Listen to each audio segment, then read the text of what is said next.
Olá, eu sou Amanda Loretti, sou ginecologista obstetra e especialista em medicina fetal. No vídeo de hoje a gente vai falar sobre os principais hormônios que estão envolvidos com a gestação, parto e pós-parto e quais os principais sintomas que eles podem causar no corpo da gestante.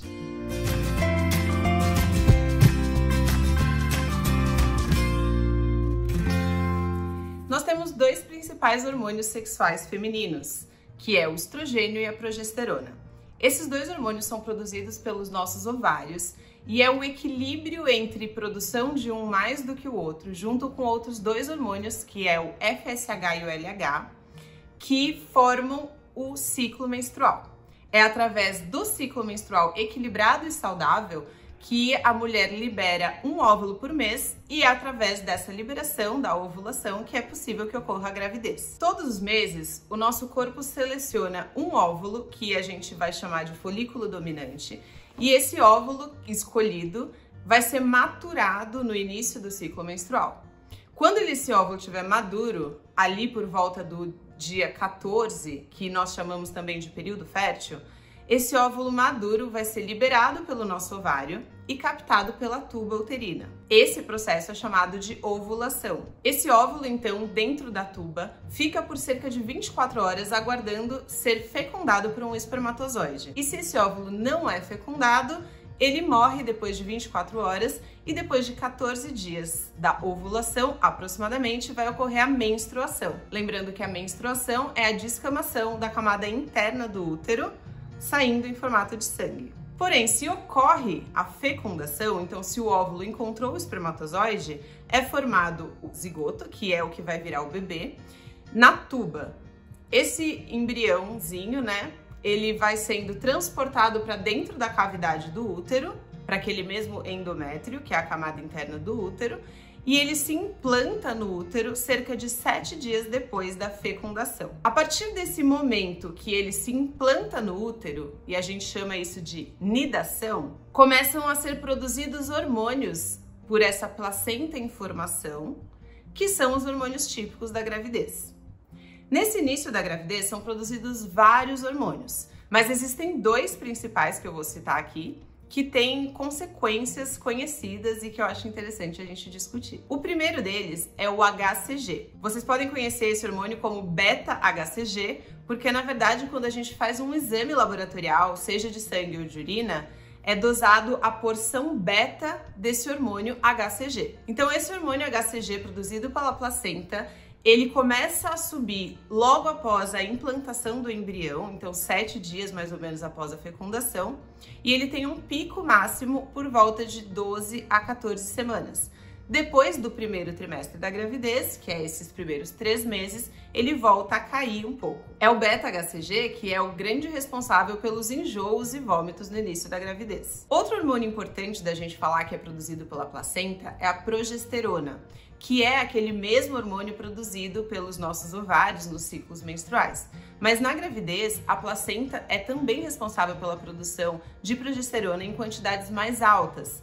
E durante toda a gravidez, esse hormônio vai estar em uma quantidade bem alta devido a essa produção placentária. A progesterona na gestação é responsável por vários dos sintomas que as gestantes relatam durante todo o período gestacional, como aumento de sono, ressecamento do intestino, mais mobilidade nas articulações, e isso é até uma coisa para preparar, né, a bacia para o parto normal, então as articulações se tornam mais móveis. A progesterona também é responsável por uma maior reatividade da pele, podendo aparecer manchas escuras em alguns locais da pele, principalmente rosto e na região do abdômen. Ela também é responsável pelo aumento da vascularização visível na pele, particularmente na região das mamas. Também aumento das mamas, aumento da sede e aumento do inchaço corporal no geral. Dentre todos esses sintomas, eu acho interessante a gente discutir um pouco mais a fundo 3 deles e eu vou dar algumas dicas pontuais e gerais de prevenção e amenização desses sintomas. O primeiro deles é a náusea. Então, náusea significa enjoo, né? E esses enjoos iniciais na gravidez, eles são muito comuns e eles podem acontecer de uma forma que incomoda a gestante, mas ela ainda assim consegue comer e beber água, mas às vezes eles se tornam uma coisa grave que precisa até internar e tomar medicação na veia. Então, sempre lembrando, qualquer sintoma que vocês achem que está muito intenso, é muito importante que vocês sempre conversem com a equipe de vocês. Então, contatem o médico se acharem que os sintomas estão fora do normal, assim. Dicas gerais para melhorar as náuseas. Evitem ficar muito tempo sem comer e evitem comer quantidades muito grandes. Então, a grávida, principalmente no início da gravidez, o ideal é que ela coma mais ou menos aí a cada 3 horas. Evite ficar mais do que 3 horas em jejum. E quando for comer, coma porções menores, principalmente se tiver passando por um período de náuseas e vômitos. Então, coma porções pequenininhas, evite comer coisas que você não tá com vontade. Então, é muito comum as gestantes relatarem que só tem vontade de comer frutas ou sucos ou coisas geladas. Se esse for o seu caso, procure comer o que você tá com vontade mesmo e não se forçar a se alimentar de alimentos que não estão sendo apetitosos para você naquele momento. Para muitas gestantes, o início da manhã é o pior momento para náuseas. E uma dica para isso é, antes de você ingerir qualquer coisa líquida, então tem muitas gestantes que acordam e querem tomar leite. Isso não é uma boa coisa para as náuseas. Uma dica prática que eu posso dar para vocês é: comam alguma coisa seca, como uma bolacha, água e sal, e após essa bolacha assentar no estômago, daí sim você pode partir para tomar o seu café da manhã normal. Outra coisa é que líquidos gelados e azedos geralmente são líquidos que amenizam esses sintomas para a maioria das gestantes. Então, suco de limão, gengibre e tudo bem gelado, mesmo o gelo, são coisas que podem ajudar a amenizar a náusea. O segundo sintoma que eu vou falar é quanto ao intestino preguiçoso. Isso é muito comum durante toda a gravidez, desde o início até o final, sendo que no final isso pode até se intensificar mais devido ao tamanho da barriga, que também vai ali atrapalhar a movimentação normal do intestino. 2 dicas dentro de intestino: fibras e água. Então, fibras estão presentes em todas as coisas integrais e frutas e verduras e legumes. Então, uma alimentação com mais fibra faz um bolo fecal mais consistente e isso pode melhorar a sua constipação intestinal. Mas cuidado, porque você não pode aumentar a sua ingestão de fibras sem aumentar a ingestão de água. A gestante ela deve se manter hidratada e é indicado que uma mulher gestante ela ingira ainda mais água do que antes dela estar grávida. E se você aumenta a fibra na alimentação e não aumenta a água, isso pode até ter um efeito contrário no intestino. Então é muito importante aumentar a ingestão de fibras junto com uma ingesta de água bem abundante. E a terceira dica é: usem filtro solar.